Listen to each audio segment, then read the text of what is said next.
पुराने गांव में एक हीरा बगीचा था जिसे सभी लोग बस देखने के लिए उत्सुक रहते थे। गुलाबी पुष्पों से सजीव होने वाली इस बगिया का मालिक भूतनाथ वहां के सभी गांव वालों का पसंदीदा था। एक दिन गांव में एक राज नामक युवक आया। राज को बगिया देखने का बहुत शौक था और उसने भूतनाथ से अनुमति मांगी कि वह रात के समय बगिया में रह सकता है। भूतनाथ ने स्वीकार कर लिया, लेकिन उसने राज को चेताया। बगिया में रात को कुछ अजीब होता है, सावधान रहना। राज ने हंसते हुए कहा, भूतनाथ जी, ये सभी तो कहानियां हैं। वह बगिया में चला गया और अद्भुतता से भरी जगह को देखते हुए चौंक गया। बगिया में एक हीरा पेड़ था जिसके चारों ओर गुलाबी पुष्प खिले हुए थे।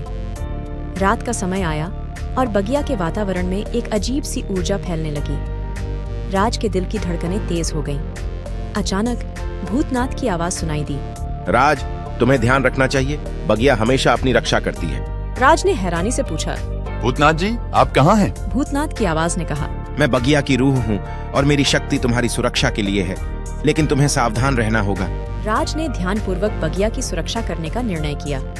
वह रात भर जागता रहा और बगिया की रक्षा में अपनी शक्ति का उपयोग करता रहा। धीरे धीरे राज ने बगिया के रहस्य को सुलझाया। पता चला कि यह बगिया जादूगर गुलाबों की रानी का आवास था, जो रात में अपनी शक्ति से बगिया की रक्षा करती थी। भूतनाथ उनकी सेविता में विश्वास करते थे। एक दिन बगिया में एक दिव्य रोशनी में सुंदर सी रानी उजागर हुई और राज को आभास हुआ कि वह गुलाबों की रानी थी। उसने राज को अपनी कृपा के लिए धन्यवाद दिया और उसे अपने साथ बुलाया। राज और गुलाबों की रानी ने साथ में बिताए गए समय में एक दूसरे को समझा।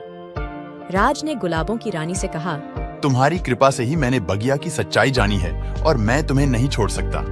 गुलाबों की रानी हंसती हुई बोली, हाँ हाँ हाँ हाँ राज, तुमने सच्ची भक्ति और साहस से बगिया की रक्षा की है। तुम मेरे साथ रहोगे और हम मिलकर इस बगिया को और भी सुंदर बनाएंगे। गुलाबों की रानी ने राज को बगिया की सारी शक्तियों का सीधा संबोधन दिया और राज को अपने साथ बगिया के राजा बना दिया। उनकी मेहनत, भक्ति और साहस ने बगिया को और भी अद्वितीय बना दिया। इस कहानी से हमें यह सीखने को मिलता है कि अगर हम मेहनत, आत्मविश्वास और निष्ठा के साथ किसी कार्य में लग जाते हैं तो हम किसी भी मुश्किल को पार कर सकते हैं। भले ही राज ने पहले अजीबता में यह सोचा कि यह सब कहानियां हैं, लेकिन उसने अपनी मेहनत और साहस से असलियता को स्वीकार किया और खुद को साबित किया।